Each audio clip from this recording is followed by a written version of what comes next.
My name is Evelyn. I am 31 years old. I live alone in a rented one-bedroom apartment in Chicago, Illinois. I work as a logistics coordinator in a regional distribution warehouse, the kind of job people never notice unless something goes wrong. I am not poor, but I am not comfortable either. I drive a 10-year-old car, cook most of my meals at home, and check my bank balance before making any unnecessary purchase. From the outside, my life looks quiet, stable, and forgettable. That is not an accident. I learned very early that staying invisible was safer than standing out. I come from a family that looks respectable in photographs, 2 parents who stayed married, a suburban house with white siding, and a trimmed lawn. A successful older brother and a younger sister everyone described as sensitive and artistic. People used to tell my mother she was lucky. She agreed with them. In my family, love was not something you felt. It was something you earned, and it was never distributed evenly. My mother adored my older brother, Daniel, because he was confident, ambitious, and knew how to speak in ways that impressed people. She protected my younger sister, Emily, because she cried easily and needed to be shielded from disappointment. And me? I was reliable, practical, the one who could handle things. I was the daughter you called when the internet stopped working, the one you asked to help with paperwork, the one who stayed calm when bills arrived and voices rose. I was praised for being mature, responsible, low maintenance. No one ever asked if I wanted to be any of those things. My father, Michael, was unpredictable. Some days he was quiet and withdrawn. Other days he was loud, reckless, and angry at the world for not giving him what he believed he deserved. When he started drinking more heavily, my mother said it was stress. When he lost his job, she said it was temporary. When debt collectors started calling the house, she told us not to answer the phone. I was 17 years old when I found the first foreclosure notice hidden behind a cereal box in the kitchen pantry. I remember the sound of my parents arguing upstairs, the television on too loud, the house pretending everything was normal. I stood there holding that piece of paper, feeling something settle deep in my chest. I understood, without anyone explaining it, that if I did not step in, everything would fall apart. And I also understood something worse. When it did fall apart, I would be the one blamed for not preventing it. So I did what I had always done. I stayed quiet. I took responsibility. I made myself useful. And for a long time, that silence kept the family standing. Until the day I realized I was the only one paying the price. The text message arrived on a Thursday afternoon while I was sitting in my car during lunch break, unwrapping a sandwich I barely tasted. "Sweetheart," my mother wrote. "We are having a small family dinner this Sunday. It is important. Maybe it is better if you skip this one. You understand." I stared at the screen longer than I should have. Not because I was confused, but because some small part of me had still been waiting for proof that I mattered. I did not reply. Sunday came anyway. I drove past the house just after sunset and parked half a block away, where the neighbors would not recognize my car. The porch lights were on. Varm. Inviting. The windows glowed with movement inside, shadows crossing the dining room, laughter drifting through cracked glass. Cars lined the curb. Daniel's new luxury sedan, Emily's fiancé Ryan's truck, a few unfamiliar vehicles, probably co-workers or church friends. People my mother wanted to impress.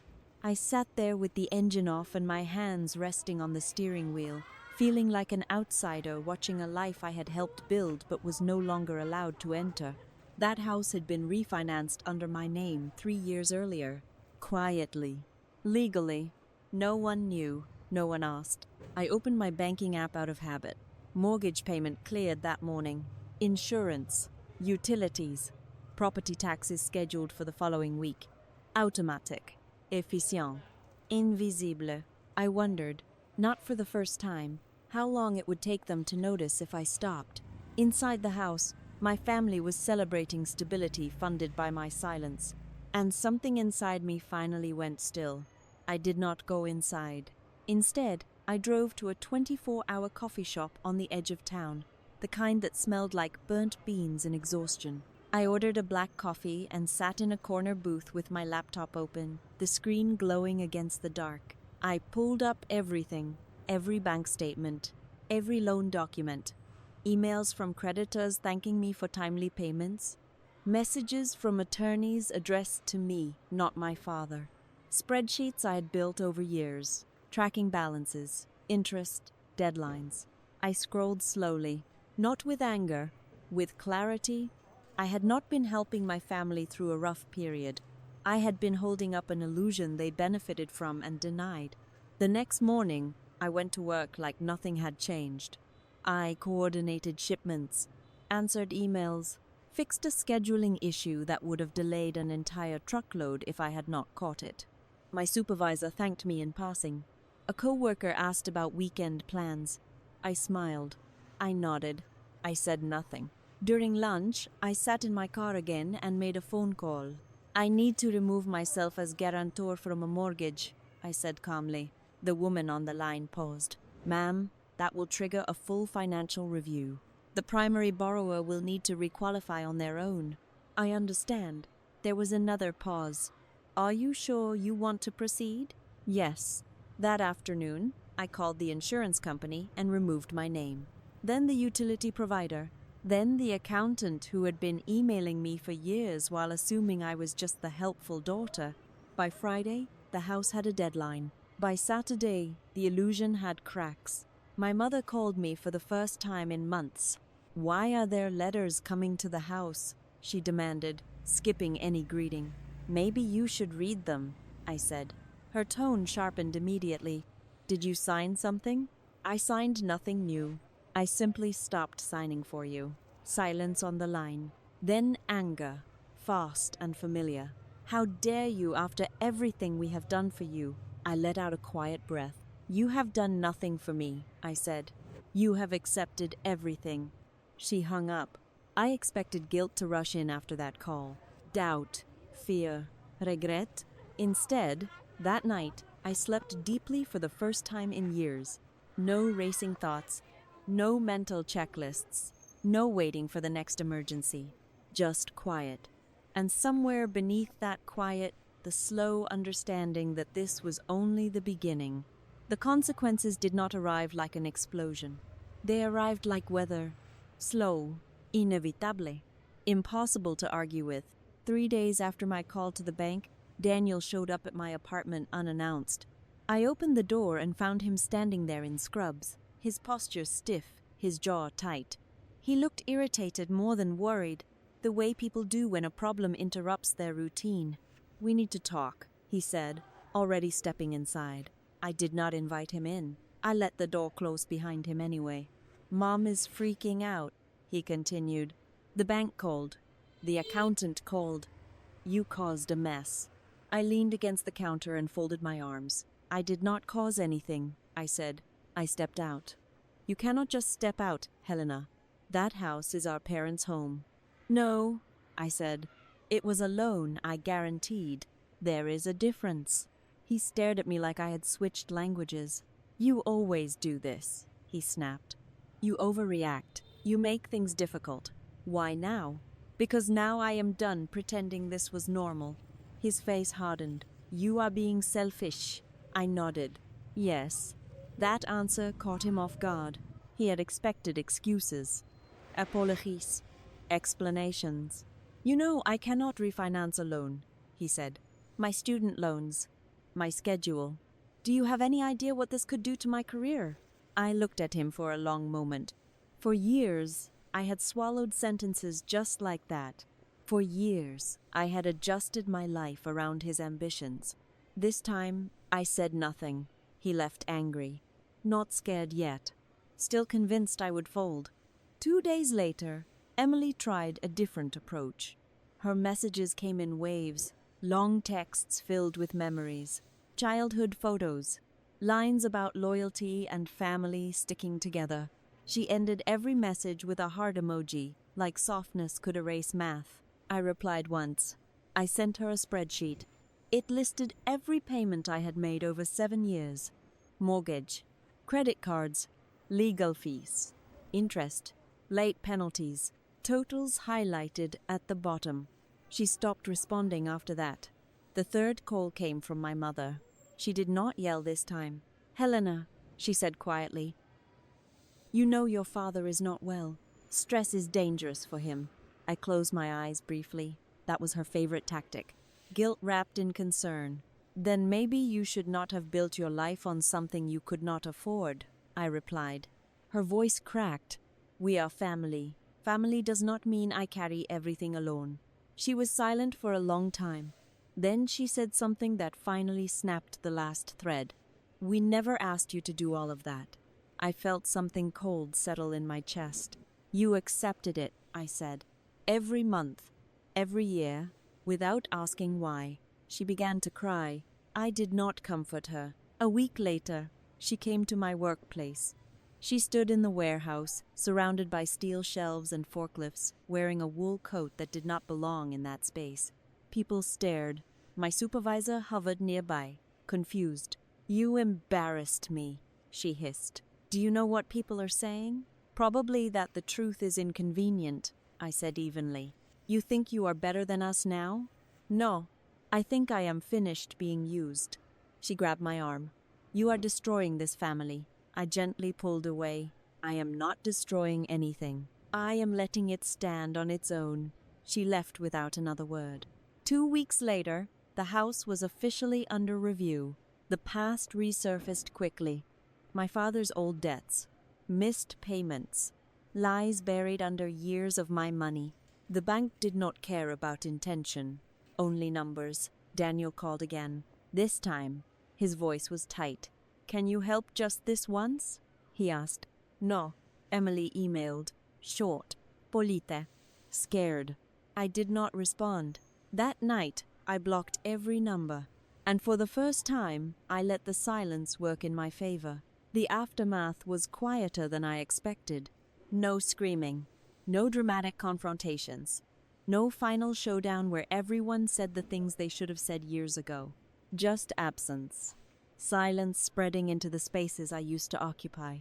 The house went into default review within a month. I found out through a distant cousin who thought she was being kind. She left me a voicemail, her voice cautious, like she was stepping into unstable ground. "Your parents might have to sell," she said. "It is a shame. They worked so hard for that place." I deleted the message without responding. They had not worked for that place. They had lived in it. The official letter arrived 2 weeks later. Certified mail, heavy paper, legal language. My mother had attempted to contest the financial changes, claiming undue influence and emotional coercion. The accusation was almost impressive in its creativity. According to her, I had manipulated her during a period of vulnerability. According to her, I had taken advantage of my role as a daughter. I read it once. Then I forwarded it to my attorney. He responded within hours. "We have documentation," he wrote. "Extensive documentation." His reply was short, precise, and devastating. Timelines, signature, payment histories, proof that every major financial decision over the last 6 years had been initiated and maintained by me. There was no room for interpretation. My mother did not write again. Life did not become magical after that. I did not wake up suddenly fulfilled or healed or free of every scar. But something fundamental shifted. I stopped waiting. I stopped bracing for the next emergency, the next crisis, the next call that would hijack my evening and demand my attention. My phone stayed silent. My weekends were empty in a way that felt unsettling at first, like standing in a room where the noise had just stopped. I did not fill the space right away. I let it exist. I moved into a smaller apartment closer to work, one I chose entirely for myself. No extra bedroom for guests who might need a place to stay. No couch chosen for durability. No kitchen stocked for emergencies. I enrolled in evening classes I had postponed for years. I learned how much I liked studying when I was not exhausted. I learned how my brain worked when it was not constantly in survival mode. Some nights, I cooked dinner and ate in silence, noticing the strange absence of guilt. No one was waiting for me to solve something. No one was disappointed in me for resting. 3 months after I blocked my family, I ran into Daniel at the grocery store. He looked older, tired in a way that no amount of professional confidence could hide. His shoulders were tense, his eyes shadowed. "Helena," he said, surprised. "Daniel," I replied. There was an awkward pause, heavy with everything we were not saying. "Mom is not doing well," he said finally. I nodded. "I am sorry to hear that." He studied my face, searching for something. Regret. Softness. An opening. "You could still help," he said. "It is not too late." I looked at him carefully, at the brother I had once admired, once protected. "I already helped," I said. "I helped for years. This is what it looks like when I stop." He did not argue. He just nodded slowly. We stood there between shelves of cereal and canned soup, two strangers, bound by history but not obligation. Then he turned and walked away. I did not watch him go. That night, sitting on my balcony with the city spread out below me, I realized something that made my chest tighten. For the first time in my life, nothing terrible was about to happen. No debt waiting to surface. No phone call ready to ruin my evening. No emotional bomb disguised as family concern. Peace felt unfamiliar, almost dangerous. I stayed with it anyway. I thought about the version of myself who found that foreclosure notice at 17 and quietly decided to disappear to keep everyone else standing. I wished I could tell her something. "You are not strong because you endure.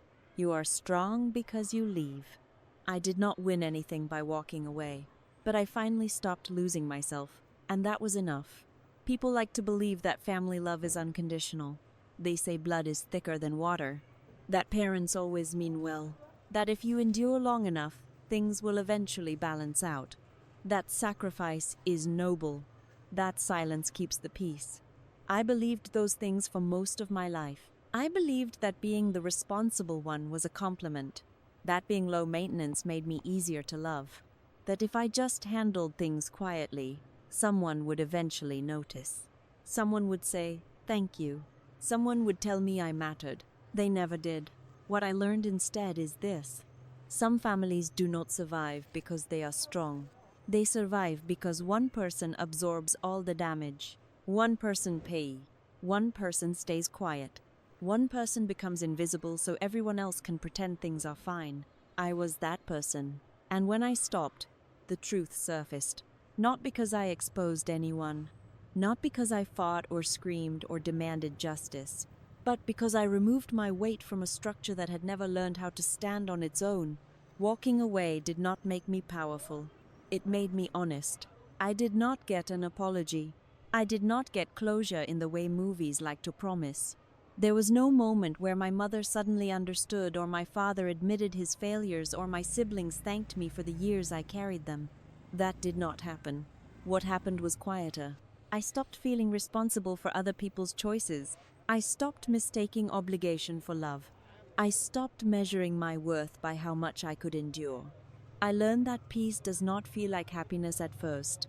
It feels empty, unfamiliar, almost wrong. Because when you have spent your life bracing for impact, calm feels like a trap. But it is not a trap. It is space. Space to rest. Space to choose. Space to become someone who is not defined by survival. If you are the quiet one in your family, the one who fixes things, the one who pays, apologizes, and absorbs blame, the one everyone relies on but no one protects, listen carefully. You are not selfish for leaving. You are not cruel for choosing yourself. You are not breaking the family. You are simply refusing to disappear anymore. And that is not betrayal. That is the moment you finally begin to live,